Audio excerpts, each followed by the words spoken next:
Good morning 8th class students. This is Namrita Yadav and today I'll going to start a new chapter, that is chapter 4 about metals and non-metals.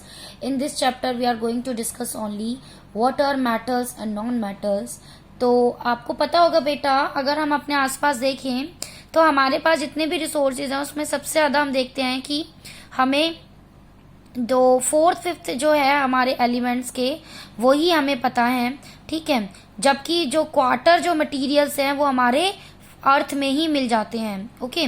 और इनमें से कुछ जो हैं वो metals हमें बहुत ही कम देखने को मिलते हैं जो कि हमारे इजीली फाउंड नहीं हो पाते हैं, ओके। तो यहाँ से आपको एक चीज़ तो पता चल ही रही होगी कि मेटल्स और नॉन मेटल्स के अंदर हम बात कर रहे हैं कि जो मेटल्स है हमारे वो हमारे क्या हैं, वो बहुत ही ज़्यादा प्रीशियस रिसोर्सेज है, राइट।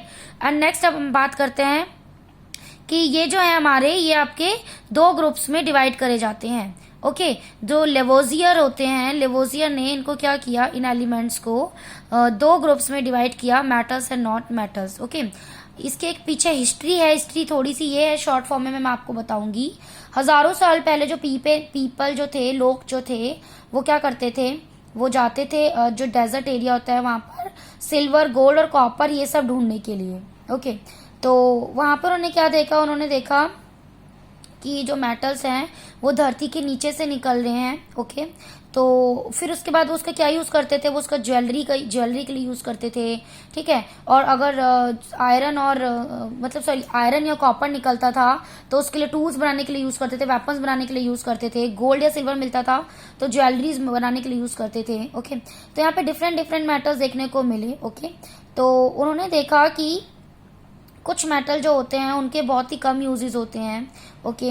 और कुछ जो होता है उनका बहुत ही एक अलग यूज होता है, जैसे कि यूरेनियम जो होता है इसका यूज किया जाता है to produce nuclear energy, okay, क्योंकि ये इसकी थोड़ी डिफरेंट और यूनिक प्रॉपर्टी है, ओके। मरकरी भी आपकी मेटल है बट इसका यूज करते हैं हम थर्मोमीटर से, क्योंकि ये बहुत सेंसिटिव होती है हीट को, तो ये बहुत जल्दी मेजर करती है टेम्परेचर को, राइट। जबकि कुछ जो होते हैं मेटल्स आपके वो मैलिएबल होते हैं, मतलब अगर उनके ऊपर बार बार हैमर मारा जाए तो उन्हें शीट्स में कन्वर्ट कर सकते हैं, ओके। जबकि कुछ मेटल जो होते हैं वो आपके डक्टाइल होते हैं। डक्टाइल मतलब अगर हम उन्हें और ज्यादा प्रेस करें, कंप्रेस करें तो हम उन्हें थिन वायर्स बना सकते हैं, ओके। तो ये तो थे आपकी कुछ जो मेटल्स धरती से निकले उनकी प्रॉपर्टीज। अब उन्हें इस प्रॉपर्टी के ऊपर डिवाइड किया गया उनकी फिजिकल और केमिकल प्रॉपर्टी में। तो जो मेटल्स है यहाँ से आपको एक बात तो पता चली, जो मेटल जो होते हैं वो स्ट्रॉन्गेस्ट मटेरियल होते हैं, they conduct good heat and electricity. तो ये आपके good source of heat and electricity होते हैं। ये आपके शाइनी भी होते हैं, ओके। सबसे बड़ी बात तो ये शाइनिंग भी होते हैं, ओके। और ये आवाज करते हैं, जब आप इसे किसी चीज से इसके ऊपर प्रेस करोगे तो ये आवाज करते हैं, बीट करोगे सॉरी तो आवाज करते हैं, तो ये सोनरस होते हैं। इसकी कुछ फिजिकल प्रॉपर्टीज है, फिजिकल मतलब जैसे हम देखते हैं तो क्या डिफरेंस है, ओके। तो कलर है, स्टेट है, टेक्सचर है, लस्टर है, मेल्टिंग पॉइंट, ये मेलिबिलिटी, डक्टिलिटी, तो ये सारे पॉइंट्स मैं आपको वन बाय वन बताऊंगी। सबसे पहले कलर के बारे में बात करेंगे। तो जो जितने मेटल्स होते हैं मोस्टली आपके ग्रेइश इन कलर होते हैं, जबकि बस एक आपका कॉपर और गोल्ड जो है इनका थोड़ा कलर अलग है।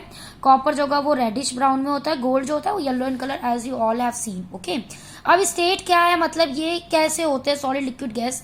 तो मेटल जो होते हैं जनरली सॉलिड होते हैं रूम टेम्परेचर पे, एक्सेप्ट सोडियम, ओके। सोडियम जो है अगर इसे रूम टेम्परेचर पे लेके आएंगे तो ये लिक्विड बन जाता है रूम टेम्परेचर पे, ओके। अब टेक्सचर की बात करें, मतलब इनका कैसा होता है, हार्ड होता है, सॉफ्ट होता है। तो जो मेटल्स होते हैं वो यूजुअली हार्ड और स्ट्रांग होते हैं, जबकि कुछ एक्सेप्शनल केस हैं जैसे कि सोडियम हुआ है, पोटेशियम हुआ, ये आपके क्या हैं, ये इतने हार्ड नहीं होते, ये इतने सॉफ्ट होते हैं कि हम इन्हें नाइफ से भी कट कर सकते हैं, ठीक है। बट सोडियम और पोटेशियम आपके मेटल होंगे, राइट। लस्टर यानी कि ये कैसे होते हैं, तो ये जो होते हैं वो आपके शाइनिंग होते हैं, ठीक है। इनका मेटालिक लस्टर होता है और जब इन्हें पॉलिश कर दिया जाता है तो और ज्यादा शाइन मारते हैं, okay.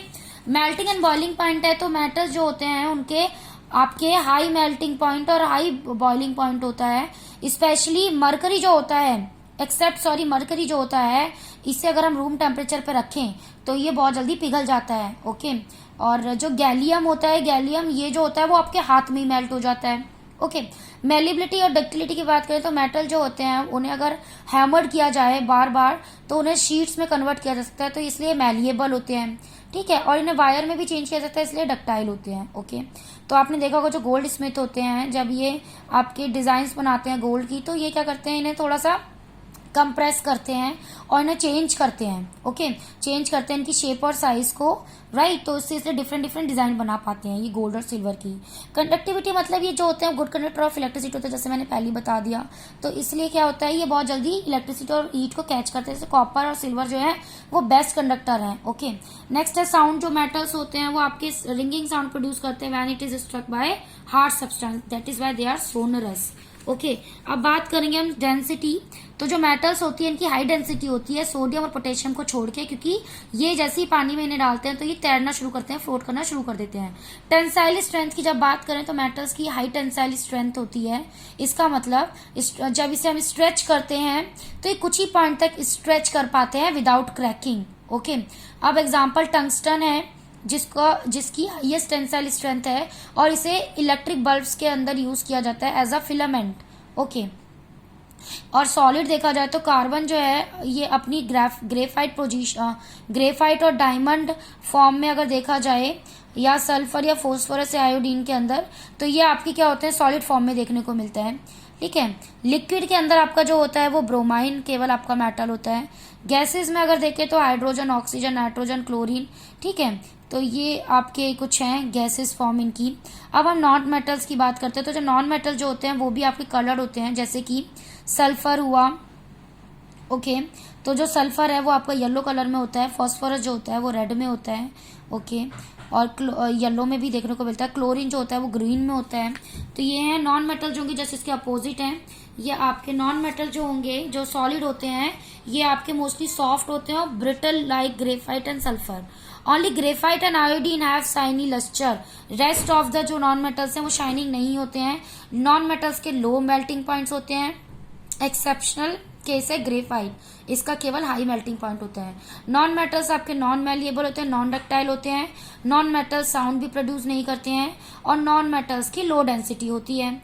Okay, chemical properties of अगर हम मेटल पढ़ें तो ये जो होते हैं वो बहुत जल्दी बर्न करना शुरू कर देते हैं अगर हम इन्हें ऑक्सीजन के साथ रिएक्ट कराते हैं। ओके, तो इसके अंदर कुछ आपकी प्रॉपर्टीज हैं कि कुछ मेटल जो होते हैं वो आपके एयर के साथ रिएक्ट नहीं करते हैं, एयर, वाटर और सॉलिड के साथ। ओके, तो इन्हें हम बोलते हैं नॉन रिएक्टिव मेटल्स।